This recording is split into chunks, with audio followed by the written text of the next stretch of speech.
ലഹരിയല്ല കൊലപാതകത്തിന് പിന്നിൽ എന്നാണ് പോലീസ് പറയുന്നത്. വെഞ്ഞാറമൂട് കൊലപാതകം ശരിയായി മുൻവിധിയില്ലാതെ പരിശോധിക്കപ്പെടേണ്ട ഒരു കൊലപാതകം. സാധാരണ ഒരു കൊലപാതകമായിട്ട് അതിനെ കാണാൻ കഴിയില്ല.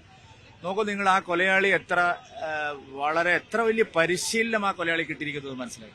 എത്ര വലിയൊരു മാനസിക പരിവർത്തനം അയാൾക്ക് ഉണ്ടായിരിക്കുന്നു. കൊല നടത്തുന്നു, അതും അടുത്ത ബന്ധുക്കളെ കൊല്ലുന്നു, നേരെ ബാറിൽ പോയി മദ്യപിക്കുന്നു, തിരിച്ചു വരുന്നു, നേരെ ATM കയറുന്നു, കാശെടുക്കുന്നു, വേറെ ആൾക്ക് പണം അയക്കുന്നു.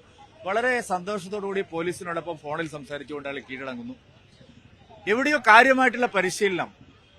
ഇത്തരം കൊലപാതകങ്ങൾ നടത്തുന്നത് ഒരു ദൈവദത്തമായ കാര്യമാണ് എന്നുള്ള രീതിയിലുള്ള പരിശീലനം ഇവർക്ക് ലഭിക്കുന്നുള്ള സംശയം വളരെയധികം ഉണ്ട്. അതുകൊണ്ട് നമ്മളെ കേരളത്തിന് മുമ്പ് അനുഭവങ്ങളുണ്ട്.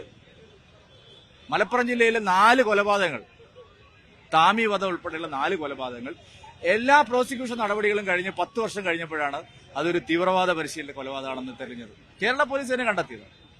അപ്പൊ അതുകൊണ്ട് ഈ കാര്യത്തിൽ ഒരു മുൻവിധിയില്ലാത്ത ശരിയായ അന്വേഷണം വേണം. ഇപ്പൊ താമരശ്ശേരി ആ വിദ്യാർത്ഥിയുടെ കൊലയിൽ നമ്മളെ ഭയപ്പെടുത്തുന്ന നെഞ്ചൊക്കെ ഉപയോഗിച്ച് തലച്ചോറിന് പുറത്തെടുക്കുന്നു.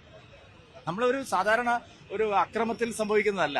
അപ്പൊ ആ നെഞ്ചക്കിന് പരിശീലനം കിട്ടിയിരിക്കുന്നു. ഇപ്പൊ കേരള പോലീസ് തന്നെ സംശയിക്കുന്നത് അവരുടെ ബന്ധുക്കൾ, അച്ഛനെയൊക്കെ സംശയിക്കും. നോക്കൂ, ഈ സീരീസ് ഓഫ് കില്ലിങ്സ് വളരെയധികം ഭയാശങ്ക ഉളവാക്കുന്നതാണ്. ഇതിന് ശരിയായ അന്വേഷണം വേണമെന്നുള്ളതാണ് ഒരു സംശയം. അപ്പൊ ഈ സ്വന്തം കുടുംബാംഗങ്ങളെ തീവ്രവാദ പരിശീലനത്തിൽ അതാണ് അങ്ങനെ ഞാൻ ചോദിക്കുന്നത്. അങ്ങനെ ഒരു മാനസികാവസ്ഥയിലേക്ക് എത്തുന്നു. കൊലപാതകം നടത്തിയാൽ, ആളുകളെ കൊന്നു കഴിഞ്ഞാൽ നേരിട്ട് സ്വർഗത്തിലേക്ക് പോവാം എന്നുള്ള ഒരു ട്രെയിനിങ് എവിടെയോ കിട്ടുന്നുണ്ട് ആൾക്കാർ.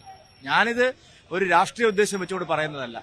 ഈ ഭയാനകമായിട്ടുള്ള കൊലപാതകങ്ങളെല്ലാം നോക്കുമ്പോൾ ആ നിലയിലുള്ള സംശയങ്ങൾ ബലപ്പെടുകയാണ്. അത് ക്ലിയർ ചെയ്യാനുള്ള ബാധ്യത പോലീസിനുണ്ട്.